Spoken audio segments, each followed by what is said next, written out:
Hello students, let's see today's case-based question. Let's see the case. A 1-year-old baby girl brought to the hospital. You can see in this picture and you can observe or examine this patient.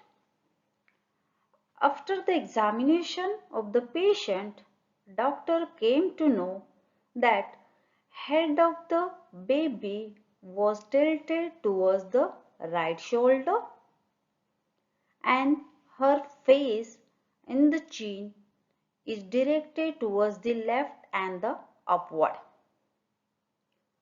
After revealing the history, doctor came to know that the baby was delivered by using a forceps during which she suffered a soft tissue injury in the neck.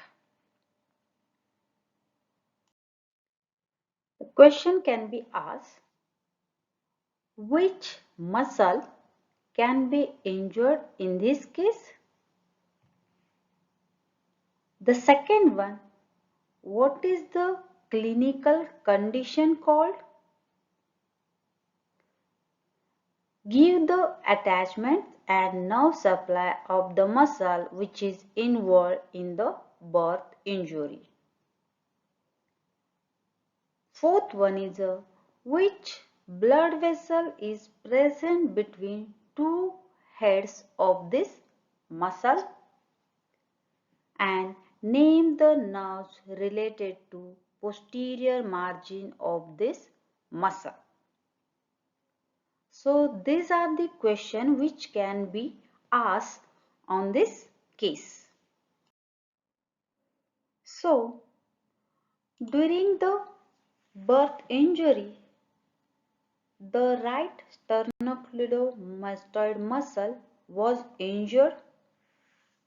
So as you know, the action of sternocleidomastoid is a lateral flexion and rotation of the neck towards the opposite side.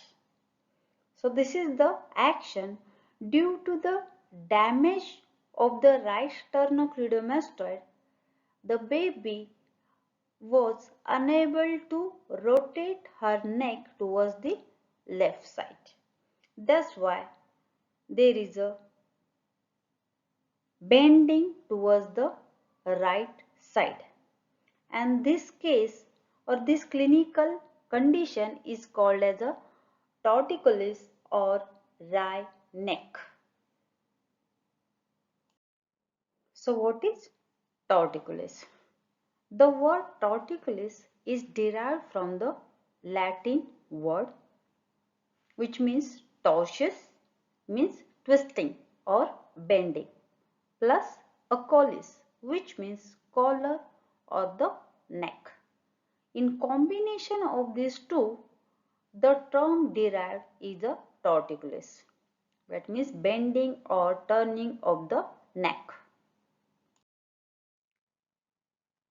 So let's see the attachment of this injured sternocleidomastoid muscle. Let's see the origin of sternocleidomastoid muscle. Sternocleidomastoid has two heads or the two origin. First is the sternal head.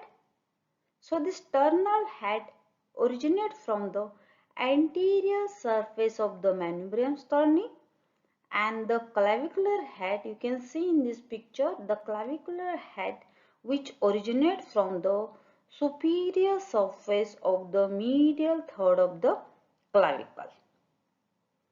So these are the sternal head and the clavicle head which fuse together and form single belly, and this insert on the lateral surface of the mastoid process and lateral half of the superior nuchal line. So this is about the attachment of sternocleidomastoid muscle. The nerve supply of the sternocleidomastoid is a spinal accessory nerve, which is the 11th cranial nerve. So spinal accessory nerves supplies the sternocleidomastoid, and at the posterior margin of the sternocleidomastoid it emerges out and crosses the posterior triangle of the neck, and it enters in the anterior border of the trapezius and also innervate the trapezius muscle. The blood vessel present between the two heads of the sternocleidomastoid muscle is a internal jugular vein. You can see in this picture, this is the sternal head and this is the clavicular head of the sternocleidomastoid muscle. So these two heads and the base is formed by the clavicle. This form a small triangle which is called as a lesser supraclavicular triangle. In this triangle or in between two heads of the sternocleidomastoid muscle, internal jugular vein is present. Let's see the nerves related to posterior margin of the sternocleidomastoid muscle. You can see over here, this is the sternocleidomastoid muscle, and at the posterior border, midpoint of the posterior border of the sternocleidomastoid, this point is called as a nerve point of the neck. So why it is called as a nerve point? Because there are the 7 nerves which is present at this point. So as we have seen before or the previous slide, a spinal accessory nerve is crosses the posterior triangle or from the posterior border of the sternocleidomastoid to the anterior border of the trapezius. So one nerve is a spinal accessory nerve which we have seen in the previous slide. Then the supraclavicular nerve, which is I can say the medial and the lateral supraclavicular nerve, a great auricular nerve, lesser occipital nerve which passes at the posterior border upward, lesser occipital, and the transverse cutaneous nerve of the neck.